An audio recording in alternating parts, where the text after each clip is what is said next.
Hello everyone, welcome back to Crypto Cash. Thank you very much for joining me here today. We're taking a look at UBX. And what we're going to do is just look at the technical data. There's no fundamentals here, and we're strictly just going to look at some charts, make sure we help you and make an informed decision so you can find a good entry point and perhaps just understand the general overall climate that we're dealing with right now. Furthermore, I'm not a financial advisor. This is for educational purposes only. Please always do your own research.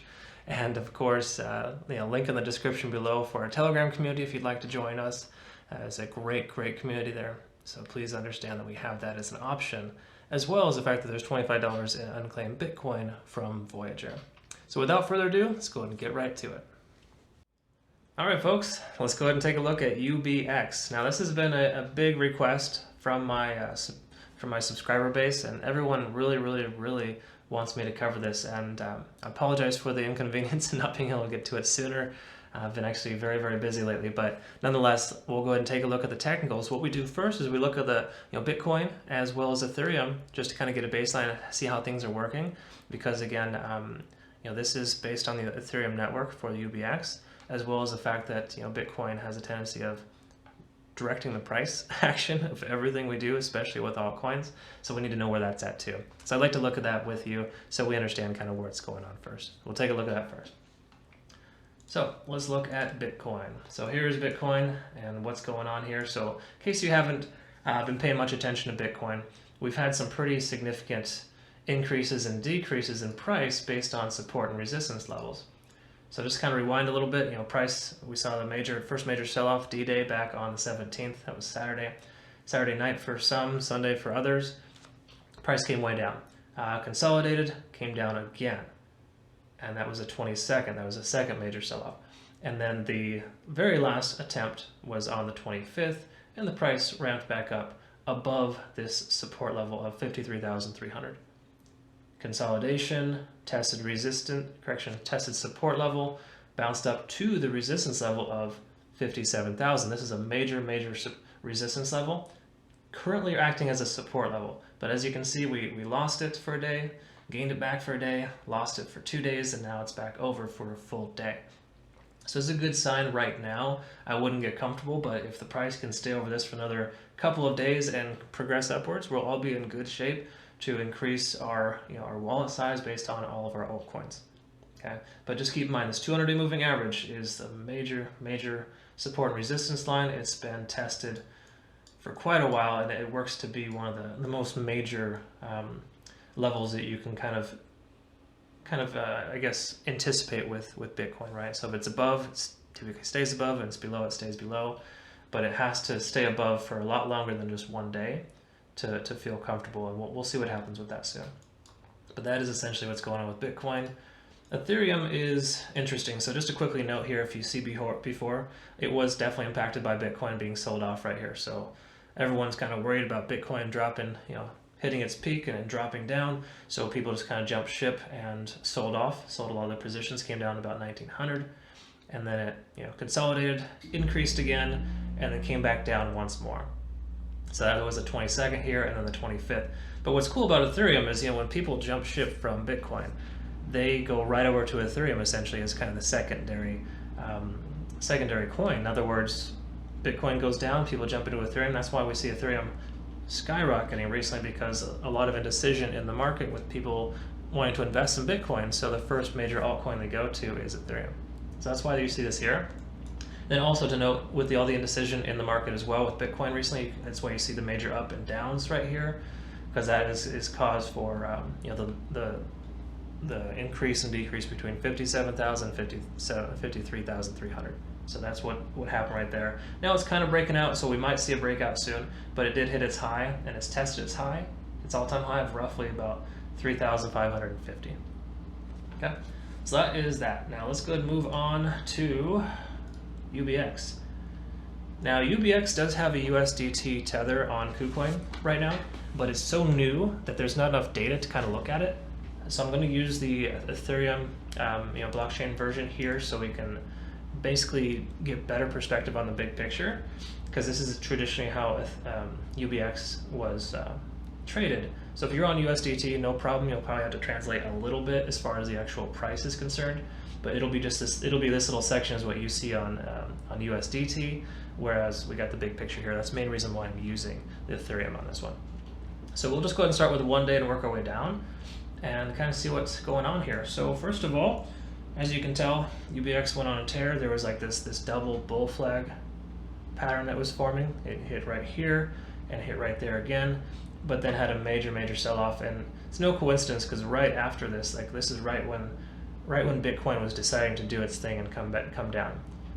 So this is the 17th. This is the judgment day, so to speak. But Bitcoin was up at about 64,000 right here. Okay, a lot of comfort in investing in this currency, and then the price comes plummeting down. And the main reason why is because Bitcoin decides to make major sell-off. I mean, we went from 64,000 to like 50,000, which was over like almost 20% in like 2 or 3 days for Bitcoin. So this is a big reason why you see this here. And then of course, second and third Bitcoin sell-off, that's the second major one there on the 22nd.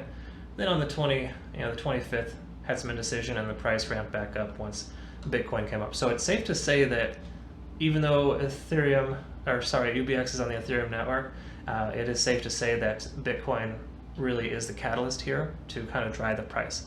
So that's why I like to urge paying attention to Bitcoin, understanding it more, because this really helps understanding how UBX is going to perform moving forward.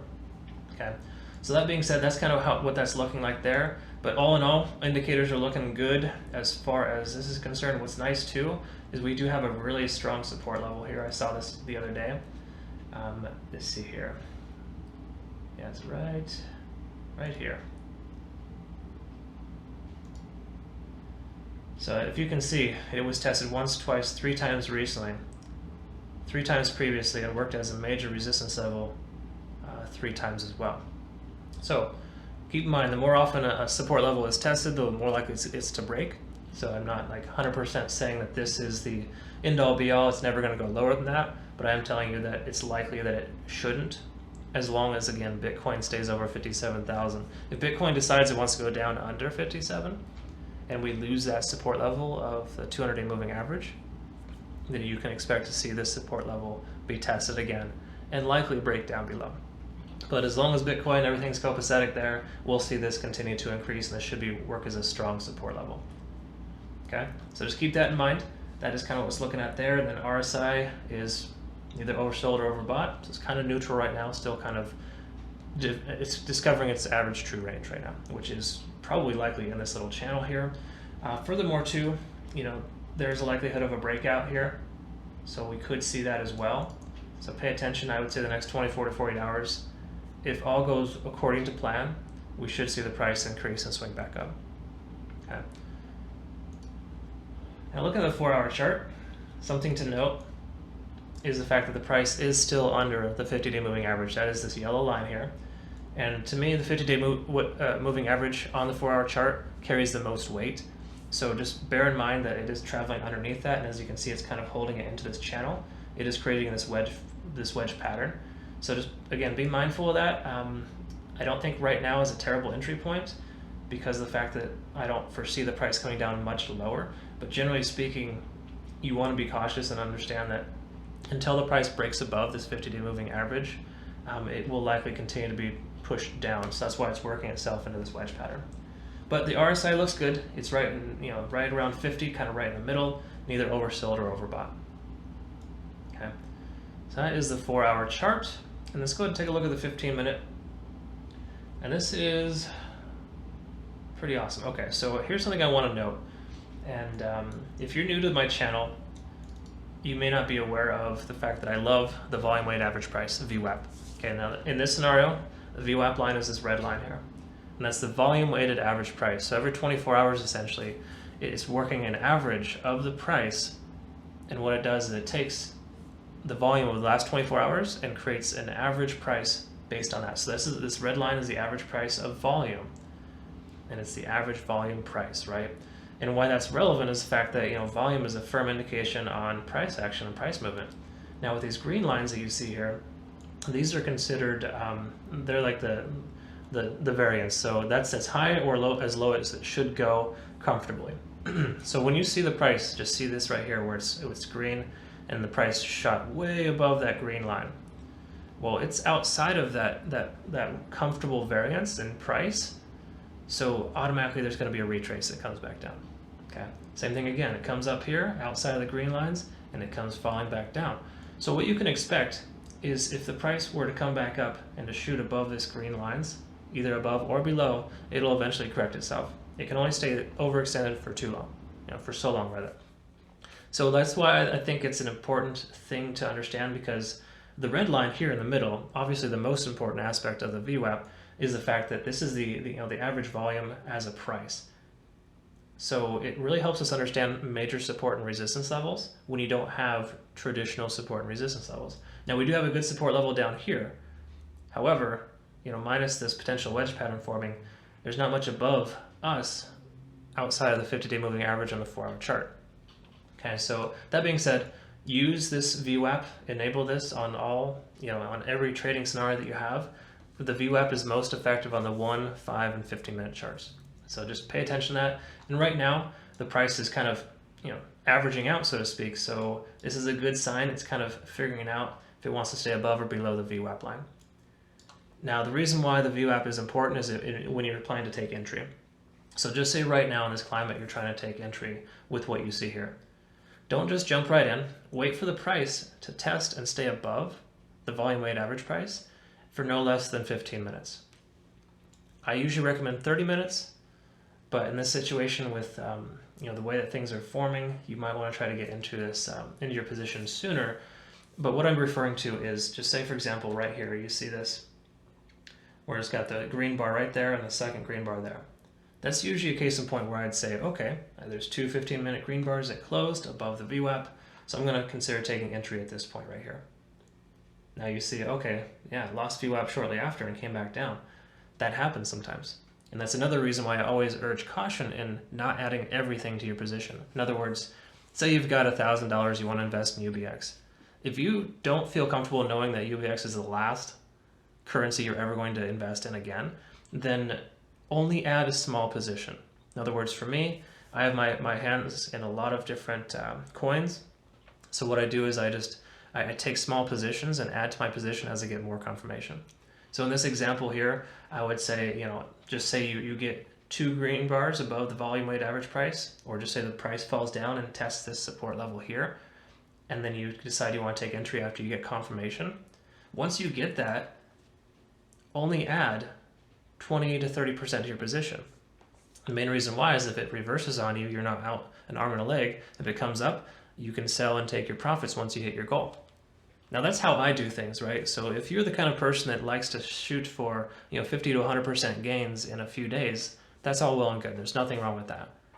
But just know that you could experience a 50 to 100% loss in a few days as well, and that's harder to recover from mentally and physically, if that makes sense, right?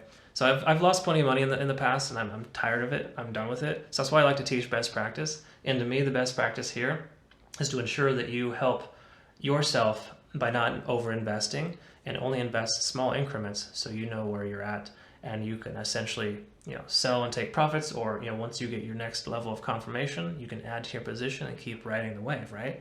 There's nothing wrong with that, but I just really recommend you exercise caution. Always wait for confirmation above a support level if you're going on a long position, and obviously use your other indicators too. Now, right now, there's not a tremendous amount of other indicators really helping us because the RSI has been pretty much flat in the middle for a little while. So to me, minus the VWAP, the only other thing you should be using is the major support and resistance levels. Okay, but just pay attention. We'll see what happens here soon. This price action should break out. I'm anticipating it's going to break out and above, but again, that's merely speculation based on the data that I see here. You can only push this down for so long, and I feel like the price is extremely oversold in my opinion, and I do think it's time for UBX to make a run, and we'll see what happens soon. I definitely tried to recently, but it's just too sharp of an increase. What I'd like to see is just slow increases day after day where we just get a good 5 or 10% return. That would be nice. So I hope you found this beneficial. Again, thank you so much for your patience in waiting for this to come out, and we'll look forward to seeing you in the next video. Talk to you soon. Thanks again. Have a great day.